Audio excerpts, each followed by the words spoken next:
So today I'm joined by Grace Hunt, founder of Conscious Crackers, based in Reading in Berkshire. I'm really looking forward to talking about all things Christmas waste with her. So, Grace, thank you for coming on. It's a pleasure to have you here. How has your week been? Yeah, it's been good, thank you. Busy making all the crackers, getting all the little bits finalised, ready to send off soon. So yeah, busy but productive week, yeah. Oh, brilliant. Nice. So, yeah, I'd love for the listeners to hear from you. What is Conscious Crackers all about? So Conscious Crackers is all about putting a sustainable twist on a Christmas tradition. So it's about taking out the waste of it and trying to encourage sustainability. So swapping out that pointless plastic for gifts that can act as talking points for different environmental issues. So yeah, reducing waste and trying to encourage sustainability. Yeah, brilliant. And what kind of drove you to build this company? So a few different things played a part in kind of creating Conscious Crackers. So I spent 3 years studying conservation biology down in Cornwall. So obviously during that time I was learning a lot about all the different issues facing the natural world and seeing plastic crop up more and more as one of those big issues. And obviously living by the coast, firsthand I was seeing the impact of plastic on beaches and in the ocean and to wildlife. Um, but as well as that, on the flip side, seeing the people and businesses of Falmouth, because it's such an eco-minded place, all the positive actions they were taking to make change and try and be more plastic free. So when I was getting frustrated at the amount of waste that's produced at Christmas, and especially from Christmas crackers, it got me thinking about what I can do to change that. So first of all, I came up with the idea of obviously making a cracker that's zero waste to kind of counteract the issue of the waste from crackers. But then I wanted to make it something, use it as an opportunity to bring awareness to other issues and bring gifts that could some way go to tackle those issues as well. So last year was my first year of making Conscious Crackers, and then I had such a positive response to that that's just really inspired me to keep on trying to make the crackers better and better, more sustainable. And yeah, so here I am this year making them again. Great, yeah. No, that's brilliant. Yeah, and we're going to talk a lot more about the benefits of these conscious crackers a bit later on.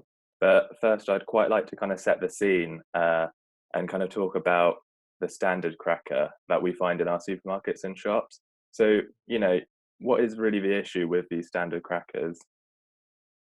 So there's quite a few different issues with a traditional Christmas cracker. So obviously one of the big ones is that they contain single-use plastic toys, which a survey showed that 99% of families chuck them in the bin the same day that they use the crackers. So, that's really not much use at all from those plastic toys.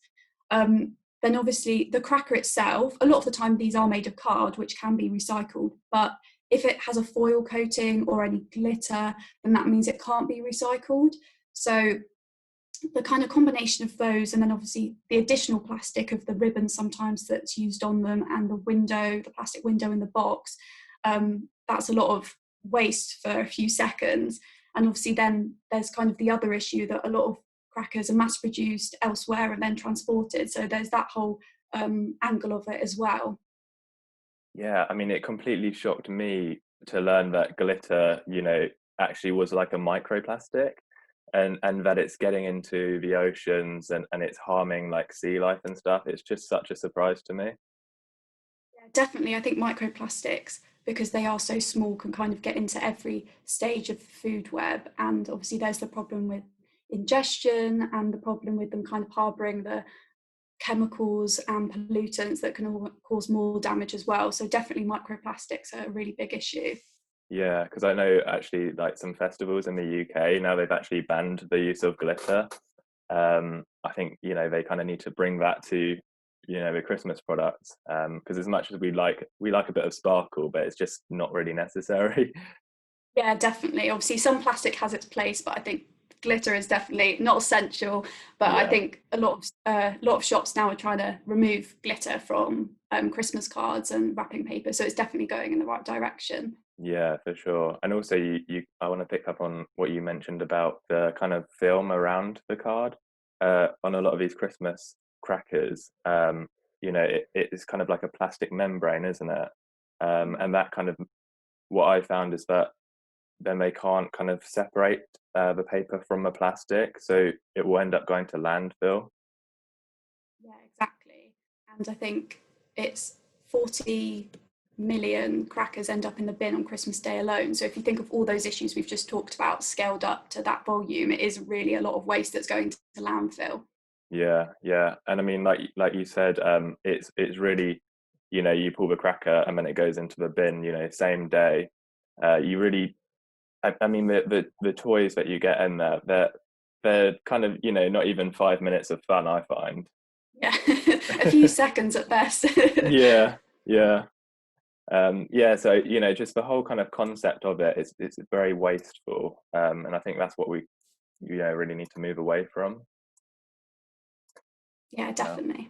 yeah, so I think it'll be good to talk about the conscious cracker now, and kind of speak about some of the benefits of it. So, what are some of the ways that your crackers minimize waste? So all the card and the paper, so the card to make the crackers, the box and the card, the paper inside, that's all made of fully recyclable material and is made of fully recycled and is recyclable. But I'm also encouraging customers to reuse it, obviously, if they can.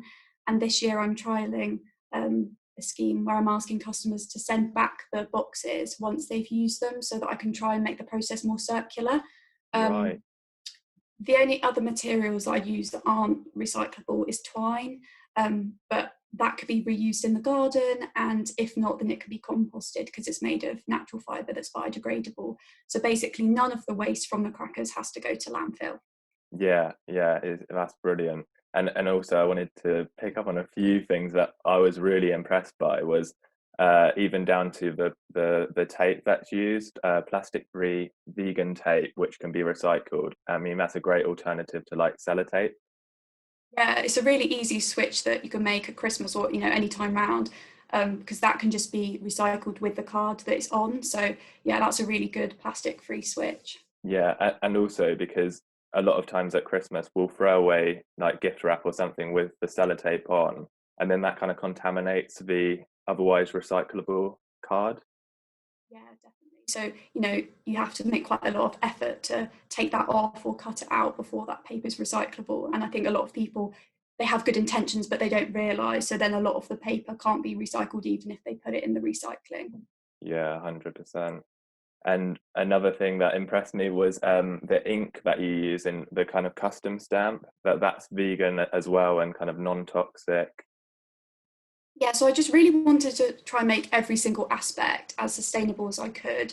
So the the stamp that I've had made, that's made out of sustainable wood, and the ink that I use refilled cartridges and send mine off to be recycled because I just want to make the process, every aspect of it, as eco-friendly as I can. So Yeah. yeah, every little detail.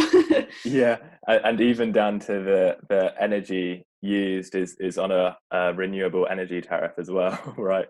Yeah, exactly. So yeah, try and do as eco as I can. Yeah.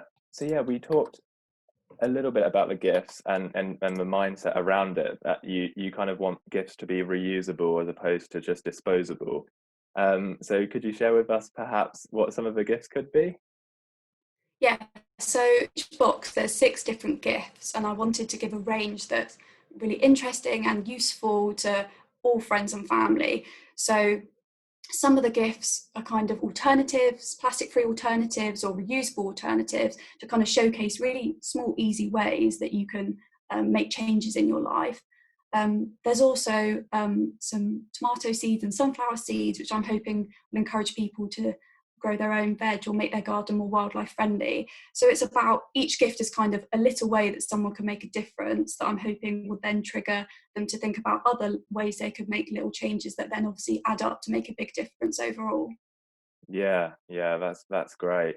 I kind of, and it's also, I think it's a lot more meaningful to get something like, a little pack of tomato seeds perhaps than the novelty mustache, the plastic mustache you'd get in a normal cracker. Do you know what I mean? You can Yeah, actually do something with it and incorporate it into your life. yeah.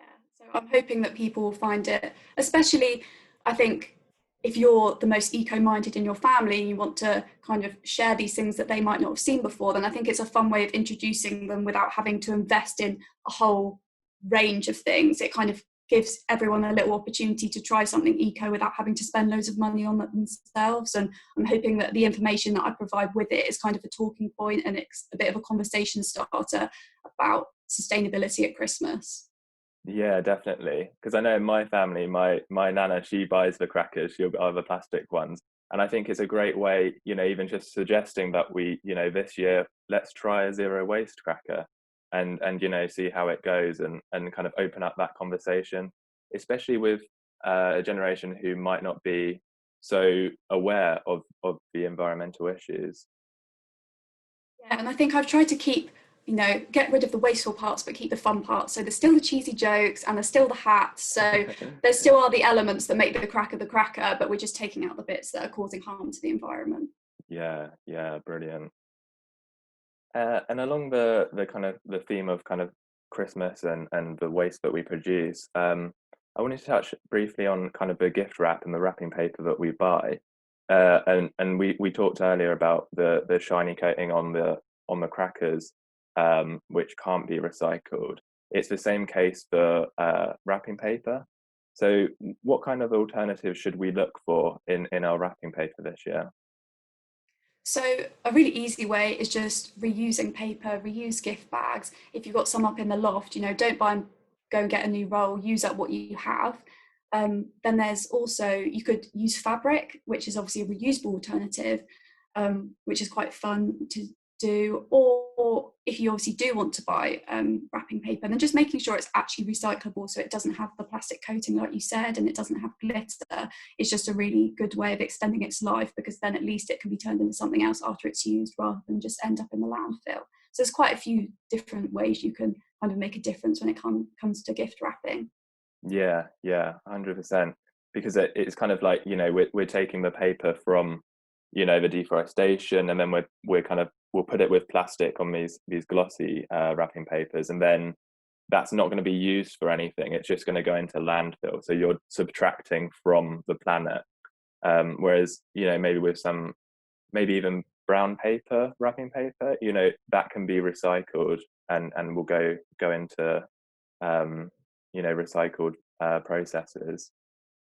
Definitely. I think just trying to reuse and recycle as much as possible is really good, because otherwise it is, again, a bit like the crackers. It's, you're only unwrapping the present for a few seconds. It seems wasteful just to throw that away after it's been, a little bit ripped apart. It doesn't seem worth Yeah, throwing that away in my book yeah, anyway. 100%. And also, very recently, I got gifted from one of my friends' relatives an advent calendar, which was a very nice gesture of them. But it was quite ironic that I was researching the kind of wastefulness of the plastic included in them. And, within that, the advent calendar, there's a big sheet of plastic which holds the chocolate, so that when you open the door, you get the chocolate and it's in the right place. But again, this is a kind of another example of a bit of a wasteful use of plastic. Yeah, definitely. I think there's obviously, you can get reusable, so get a advent calendar that you put your own things in. So that's always an alternative, because I think it's not always about just giving up those fun things and the traditions. It's just about changing them slightly so that they aren't wasteful, and therefore you're not using that big sheet of plastic every year. You're just having like a fabric one that you can put your own sweets in, or whatever you fancy. Yeah, definitely. My mum actually, throughout my childhood, we had, at home, because I'm at uni at the moment, but we have a big red kind of velvet thing with little sewn on, and she would put kind of gold coins in there.